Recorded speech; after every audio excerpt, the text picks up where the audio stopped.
വരയ്ക്കും. അതുപോലെ എന്തെങ്കിലും ക്രാഫ്റ്റ് വർക്കുകളൊക്കെ എന്തെങ്കിലുമൊക്കെ ചെയ്യും. മെയിനായിട്ട് എന്തെങ്കിലുമൊക്കെ രൂപങ്ങൾ ഉണ്ടാക്കാതിരിക്കും, അല്ലെങ്കിൽ മെയിൻലി വരയ്ക്കും, നല്ലപോലെ വരയ്ക്കുമായിരുന്നു. ഇപ്പം എനിക്ക് അമ്പലത്തിൽ നിന്ന് റൂമിനകത്ത് ഇപ്പം സ്ഥലമില്ല വരച്ച് ഞാനിപ്പോൾ ഏതാണ്ട് എല്ലാ ദൈവങ്ങളും അവിടെ വരച്ച് വെച്ചിട്ടുണ്ട്.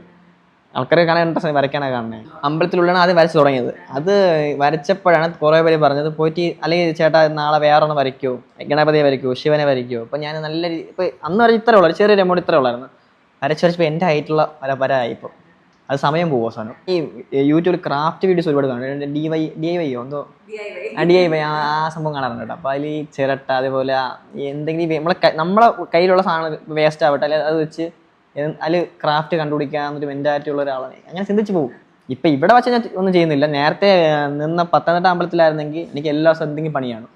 കാരണം ഒരു ദിവസം ഇരിക്കുമ്പോൾ എന്തെങ്കിലുമൊക്കെ ഉണ്ടാക്കി ഒരു ദിവസം ഇരുന്ന് ഉണ്ടാക്കി അവസാനം ശ്രീരാമൻ ഉണ്ടാക്കി തീർത്തു, ഒരു സിമെൻറ്റിൽ മൊത്തം.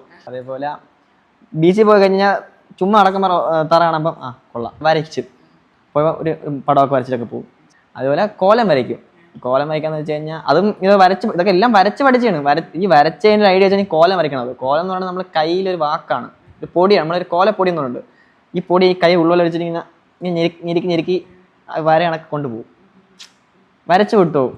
ഇങ്ങനെ വരച്ച് ഇങ്ങനെ കൊണ്ടുപോയിക്കൊണ്ടിരിക്കും. അത് പഠിച്ച് അതേപോലെ ആ വരയ്ക്കുള്ള കഴിവുണ്ടെങ്കിൽ മാത്രമേ നമ്മൾ ചാർത്താനാവട്ടെ, ഈ കോലം വരയ്ക്കാനാവട്ടെ, ഈ ചുമരിൽ എന്ത് കാര്യമായാലും പറ്റുള്ളൂ.